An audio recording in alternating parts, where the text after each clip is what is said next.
대한축구협회의 홍명보 국가축구대표팀 감독 선임을 둘러싼 축구인과 국민들의 강한 불신과 심각한 우려를 전달하고 감독 선임 재검토를 촉구하기 위해 이 자리에 섰습니다. 대한축구협회는 국가대표 감독을 5개월여나 공석으로 두고 선임을 지체하다가 지난 7월 7일 불투명한 밀실 논의를 통해 홍명보 감독을 전격 내정했습니다. 이후 축구인은 물론이고 많은 국민들로부터 홍 감독 선임 과정의 절차적 하자와 불미스러운 언행으로 물의를 일으킨 전력이 있는 홍 감독 내정에 대해 비난이 들끓고 있는 상황에서 한마디 해명조차 없이 불과 며칠 만에 정기 이사회도 아닌 이사회 서면 의결로 선임을 강행했습니다. 현 대한축구협회의 불통의 모습을 다시 한번 여지없이 보여준 것이고 축구팬들과 국민들을 우습게 보는 지극히 독단적이고 오만한 행태입니다. 대한축구협회의 홍명보 감독 선임의 문제점은 절차적 하자와 불투명한 선임 과정 그리고 홍 감독 개인의 심히 부적절한 과거 행적과 자질에 대한 우려입니다. 먼저 대한축구협회의 이번 대표팀 감독 선임은 명백한 절차적 하자가 있습니다. 첫 번째, 축구협회는 규정에도 없는 전력강화위원회 권한 위임을 통해 몇몇 사람들의 자의적인 결정으로 감독 선임을 단행했습니다. 국가대표 축구단 운영규정 등에 따르면 성인 국가대표팀 감독은 국가대표 전력강화위원회 추천으로 이사회가 선임하도록 되어 있습니다. 그런데 정식 기구인 전력강화위원회가 정혜성 전력강화위원장과 일부 위원들의 사퇴로 정상 운영이 되지 않는 상황에서 축구협회는 아무런 근거 규정도 합당한 양해 절차도 없이 국가대표 감독 선임과는 전혀 직무 관련이 없는 이임생 축구협회 기술총괄 이사에게 감독 추천 권한을 부여해서 단 일주일 만에 새 감독 선임을 단행했습니다. 5개월이나 끌어온 중요한 국가대표 감독 선임은 이렇게 제도적 근거도 없이 자의적으로 월권을 해서 졸속으로 선임할 것이 아니고 전력강화위원장을 다시 선임하고 위원 역시 추가해서 전력강화위원회를 정상화한 후 감독을 선임하는 것이 상식이고 공정한 절차입니다. 두 번째, 선발 절차와 기준도 매우 불투명하고 주먹구구식이었습니다.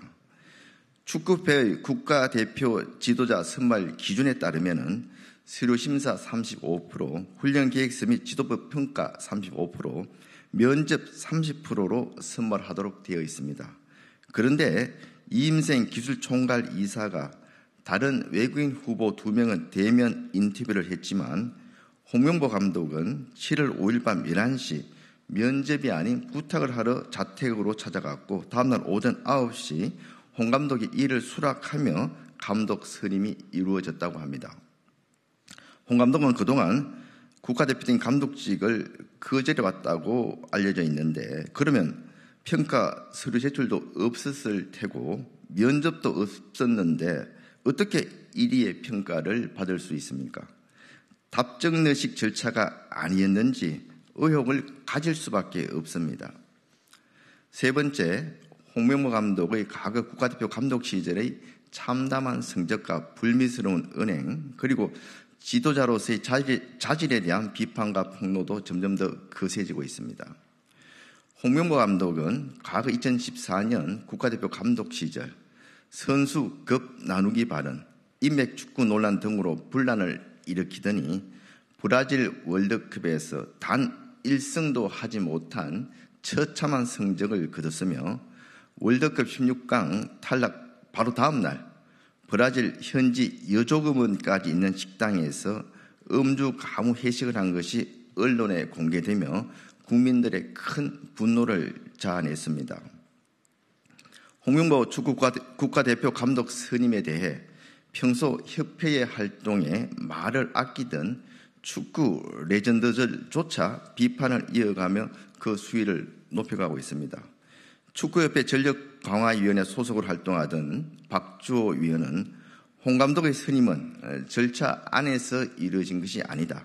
내부에서 활동한 실무자인데도 몰랐다며 울분을 토했고, 이영표 해설위원은 원래 절차대로라면 기존에 있는 전력강화위원들과 소통을 하고 난 후에 발표했어야 한다면서 그 과정이 생략됐다는 것이 가장 큰 문제라고 지적했습니다. 박지성 전북현대 디렉터 역시 축구협회의 체계를 바로 세우고 앞으로 나아갈 것이라는 기대는 5개월 전이 마지막이었다. 지금은 체계 자체가 완전히 무너졌다며 강도 높게 비판하고 있습니다.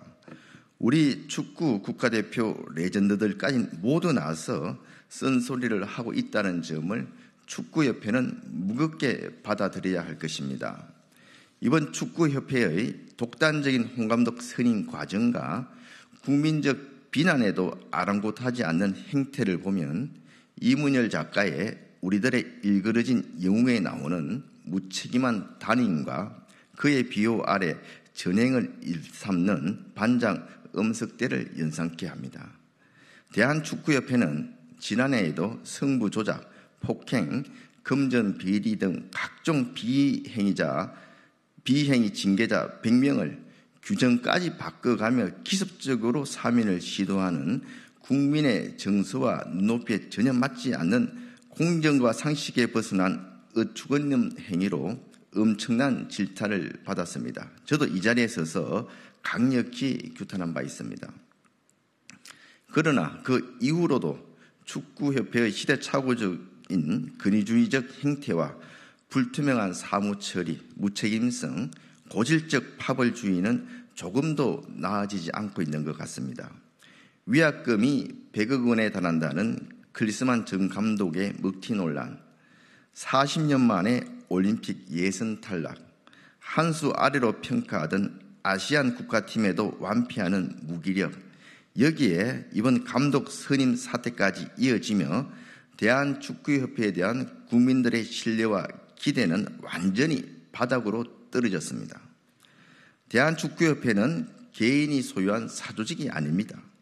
국가를 대표하고 전 국민의 염원을 담아 연간 300억 원의 국민 세금도 투입되고 운영되는 공적 단체입니다. 이번 축구 국가대표팀 감독 선임은 절차적 하자가 명백한 만큼 반드시 재검토가 필요합니다.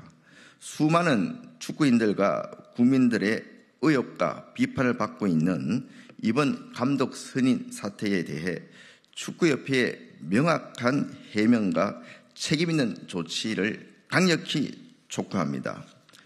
축구협회에서 투명하고 공정한 절차를 통한 납득할 만한 해명과 조치가 이루어지지 않을 경우 저는 국민들의 알 권리 보장과 진상 규명을 위해 올해 국정감사 시 관계자들을 정인으로 출석시켜 사실관계를 철저히 따져 물을 것입니다.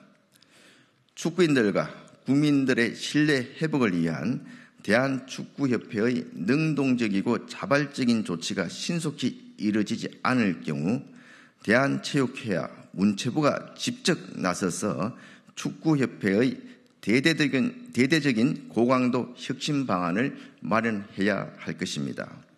대한축구협회의 불투명 행정, 불통행정, 파벌주의 등 고질적인 병폐는 이제 반드시 척결되어야 합니다. 감사합니다.